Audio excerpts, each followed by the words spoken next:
Hello, I'm Stan Forrest. I'm from Pittsburgh, Kansas. I just drove almost 2 hours to get here.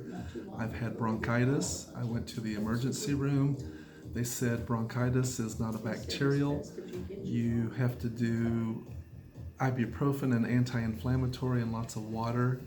I came to Springfield about 2 weeks ago, and a friend was coming here and he just asked me to go with him. So I went, and after one visit, I did not cough anymore, and my lungs have been clear.